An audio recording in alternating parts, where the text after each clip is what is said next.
Your record is 13-9. Does that include your battle with hair loss? Damn, dude, is it that bad? Do you have chest hair even, bro? I don't think you have chest hair, yeah. This is Eric Spicely. He's a former UFC middleweight, professional wrestler, professional skateboarder, and current stand-up comedian based here in New York City. Today, I'm stepping up to see how long I can last on the mat with him and if I can get an interview in the process. This is Man on the Mat. Eric Spicely. What's going on, buddy? Welcome to Man on the Mat, hey. Dude. I appreciate it. Your name is Hayden, right? It's a very white name you got there, buddy. Dude, Hayden Phillip Harrington, dude. It's the whitest, Jesus Christ, bro. What's your credit name. score, man? What's my credit score? Fucking hell, dude. That's crazy. So comedy after fighting? Yeah. With 10 losses on your record, don't you think people are laughing at you enough? Yeah, I mean, fuck, I couldn't get enough. I need more. Yeah, 10 losses. 10 losses? I have 10 losses? Hey, okay. CT is wild, boys. You went from pro skateboarding to pro wrestling to the UFC to stand-up comedy.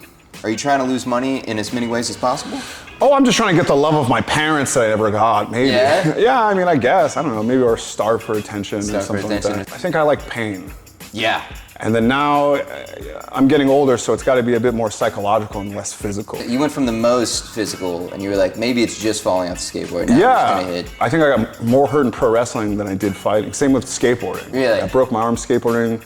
I got my first concussion in pro wrestling, and I haven't really got many injuries in fighting. You didn't have much of an amateur record. You were like. No, I did 3 fights. You did 3 fights. I didn't want to be a fighter. I think you were 1-2 or something I don't know what it was, but you had it was 2-1, yeah. Yeah, 2-1, maybe so. I'm sorry. That's okay. A worse record than you had. Fucking but then you go pro, and then you're on a frickin' 8-fight win streak, and then you're ending up on the Ultimate Fighter, ending up in the UFC. It's like what happened, I guess? I just, like I said, I'm not well, dude. I'm just crazy. I'm hyper obsessed.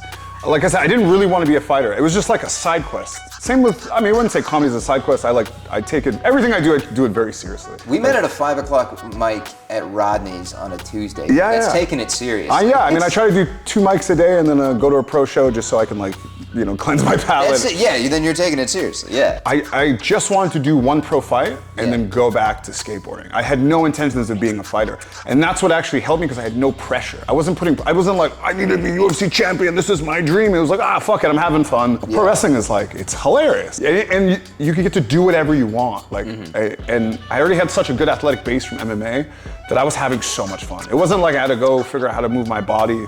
So we picked it up super quick. I got a WWE tryout. From pro skateboarding to then pro wrestling to then pro fighting to the UFC and now chasing stand-up comedy. What was your dream job growing up? I wanted to be an astronaut. You want to be an astronaut? I wanted to go to space, dude. So yeah, I'm a bit off. Yeah. a bit off the mark. But I grew up very poor and just I didn't really have a family, so I just kind of just living on the streets and figuring it out. But oh, really? Yeah, I left home at 15. Wow. And then I met some skateboarders, and then you live on a couch, and then you get a job, and then I saw skateboarding was this lifestyle's kind of rough. All my friends are partying. I just lost another friend 2 days ago from this era. It's just they're all doing drugs and drinking, and I was like, yo, I don't think this is for me. The way I got into jiu-jitsu is actually pretty crazy because we used to have a skate house, so 6 people living in a 3-bedroom apartment. Gee. And one of my friends sold drugs and we had parties all the time. We were the cool kids. And this dude misplaced his weed. He thought someone stole it, so he started hitting everybody. And he hit this girl. And I put him in a rear naked choke. Just shit I had seen on the internet. Yeah. And these 2 dudes were like, oh dude, that was so sick. We go to this free jiu-jitsu class. You should come check it out sometime. And then I went, and then I just that's how I got into training. And then I started going to this, it wasn't free, it was pay it forward. You have to then show someone what you're good at one day and help somebody out. Oh, that's cool. You just stuck around that class, and then all of a sudden, what made you want to take a fight? I just saw it on TV, and I was like, this is the craziest thing I've ever seen. Yeah. Do you have any striking at that point? No, I taught myself striking. I have videos, bro. Because the area was I was in Rhode Island at the time, the area was not super developed for MMA. Yeah. So we got an artist space, and I just started teaching myself from the internet and trying to figure it out. And then I got a coach and started training at other gyms. And Joe Lozon was the first gym I ever went to. Oh my God, and boy, he awesome. beat the fucking shit out of That's it. kind of MMA gloves, ground and pound, full on, we're fighting. And I was I don't know if this is for me. Right. This is crazy. People compare stand-up comedy and fighting quite often. I'm sure if you've ever listened to Rogan at all. So as a guy that's done both on a relatively high level, what do they have in common and what do they not have in common? I think it's just like a forever strive for perfection, and you're never going to be perfect at it. They say like when you get your black belt, it's like when it really starts. You know, which is crazy because that's supposed to be like the end goal, right? I think it's something that's just like you got to work on constantly, and that's why I love comedy, because you have to, you know, just when you think you got a good set down, or I just had a great set, and then you'll bomb the next day. Yeah. And then you're like, what the fuck? Like, you know, I've had days where I'm sparring, I'm killing a guy, and then on Tuesday I'm fucking getting murdered by the guy, and you're like, what am I doing wrong? And it's a constant process of trying to figure yourself out and trying to figure out, you know, how to get better. Do I say it this way?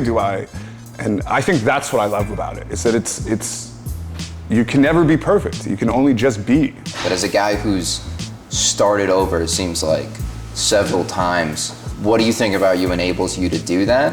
Oof, I mean, it could be the CTE, but just fucking blind, I wouldn't say it's even blind confidence, it's just, I like sucking at something. I like figuring something out. Like I try to learn a new skill every winter. You know, in a month you're like, okay, I'm a little bit better. Or, you know, and then you notice the little differences, or, you know, and that's what it's about. Not the whole like, I need to achieve this goal, or I need to get on this show, or I just want to get better every day. Is the goal just to get better, or do you have like a goal that you've set for yourself in mind? I mean, I fucking don't ever want to work again, dude. Yeah, I want to fucking make money. I just want to have fun and get better. Yeah. And do the stuff I love. You were cut from the UFC once and then added as a short notice replacement when they couldn't find anyone else. How does it feel to know that's how you also ended up on this show?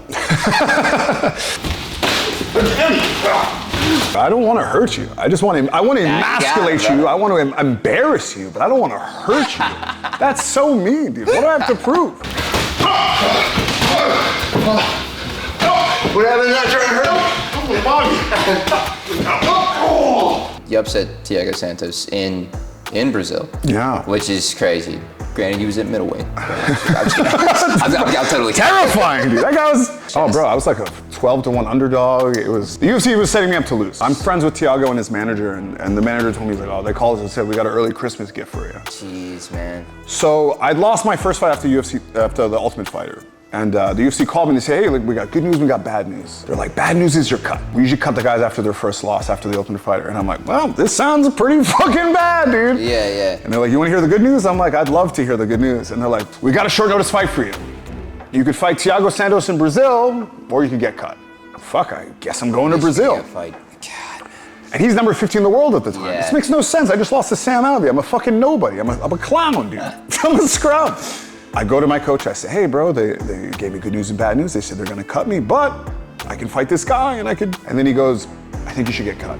I won't train you for this fight. I'm not gonna go to Brazil and watch you get knocked out. This dude had just lost to Gegard Mousasi and had knocked out like 4 or 5 people before that. This guy's a killer. My coach is an old school boxing guy. So he's very like, you know, you're gonna lose, we're not doing this. Like, there's no like upsets in boxing. Usually it's like, you know what I mean? The better boxer's gonna win.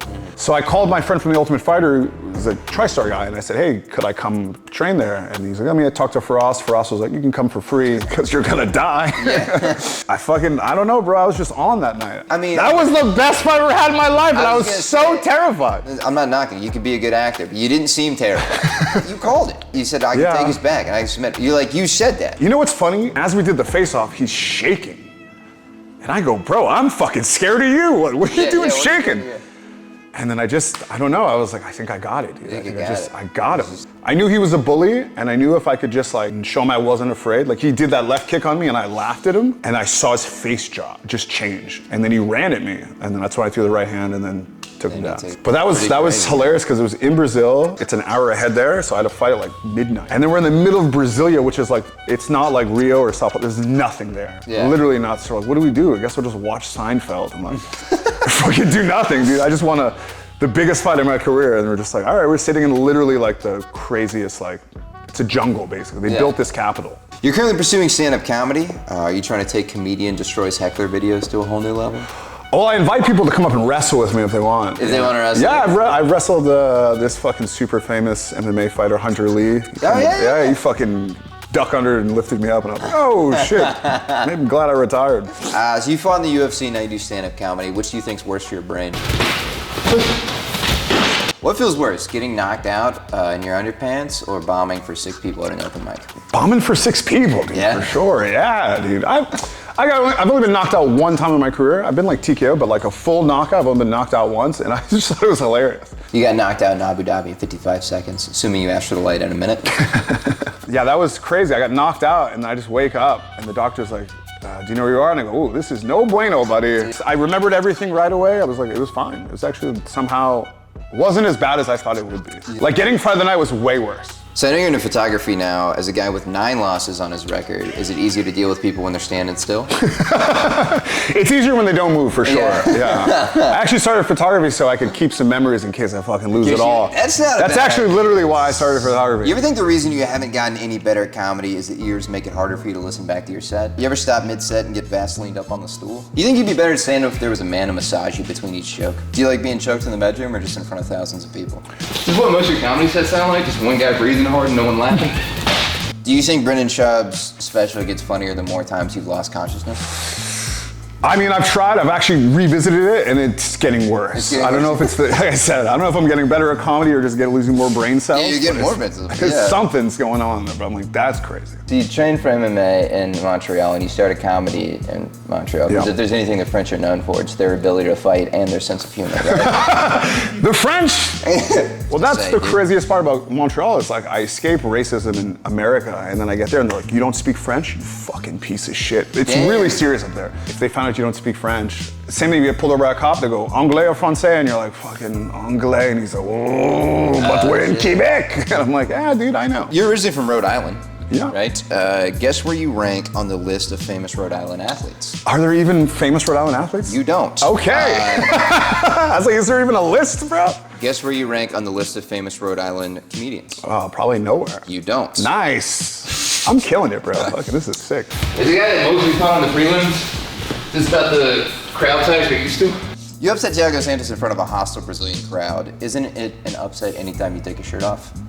Honestly, bro, I fucking, after that fight, I went on Reddit. Someone was like, oh, dude, sick win, but like, fucking, who let him go out there with not shaving his back? Oh. And it made me so insecure forever, because I was like, fuck, dude, I don't like taking my shirt off in public. I would never walk around shirtless. I'm insecure in a way, I guess, but. You picked 2 careers where you have. I know, dude, I'm fucking not well. Did you not hear me in the beginning, dude? You think I fucking know why I do the things I do? How do you deal with failure, and what advice do you have for other people on how to deal with it? Oh, I mean, failure is probably the best thing I've ever had in my life. It's made me evolve every time. You know, I lost on The Ultimate Fighter to this guy, Andrew Sanchez, who was an amazing wrestler, and I realized, like, yo, my wrestling fucking sucks. So I could either run away from that and not address it, or I moved to Jersey and I lived in a Russian fighter house with all these Dagestani guys, and I fucking tried to get better at wrestling. And I just think failure is the best teacher you could ever have. And you have 2 choices, whether to wallow in it and to be sad, or to fucking keep it going. And it's like, I kept it going, and now I'm here.